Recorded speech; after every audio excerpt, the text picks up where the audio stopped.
राजीव छती नहीं हो विष्णु के मेरे सनी के राजेश भाजी उनका तरफ 501 रुपया के बहुआ के एना को और उर्मिला था के तरफ 100 रुपया के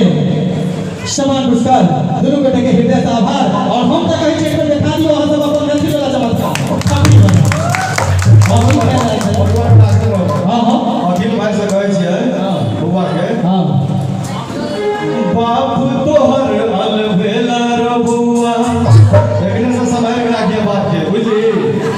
बाप तोहर अलबेला रे बुआ सब संग तोय लुटाई रे बाप तोहर अलबेला रे बुआ सब संग तोय लुटाई रे बाप तोहर अलबेला रे बुआ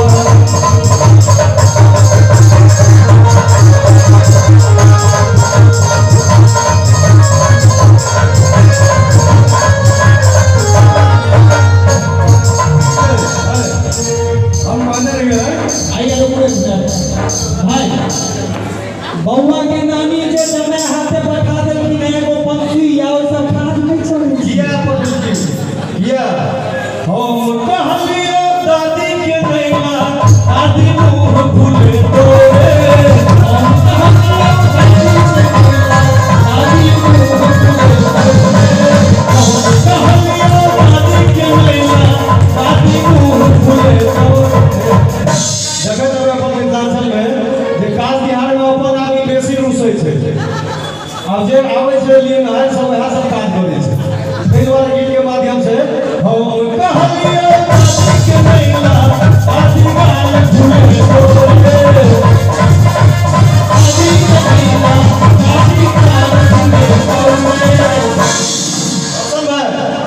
गवाही हाथ लागै छै की त की कहलिए आगू अखिल भाई का गाना दिया पैसा हम कि सबसे बढ़िया नानी के नानी संगे ना नानी के बड़ सुने होय छै बनाए सब सबसे बढ़िया नानी के नानी का कर तोरे सबसे बढ़िया नानी के नानी का कर तोरे अब तोहर अलबेला रे बुआ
लेकिन तैयो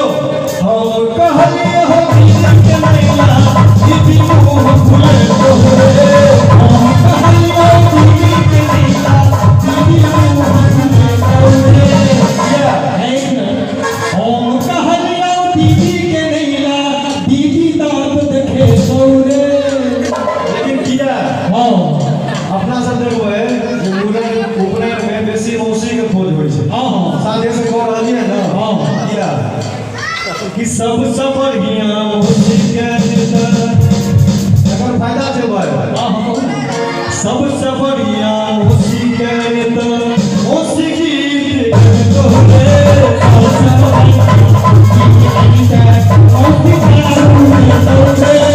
अब तोहर अलबेला रे बुआ भूले तो लुटाई रे तोहर अलबेला रे बुआ भूले तो लुटाई रे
चाचा दोनों में ककरा बजाल जा मामा चाचा में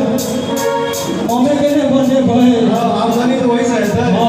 कि हम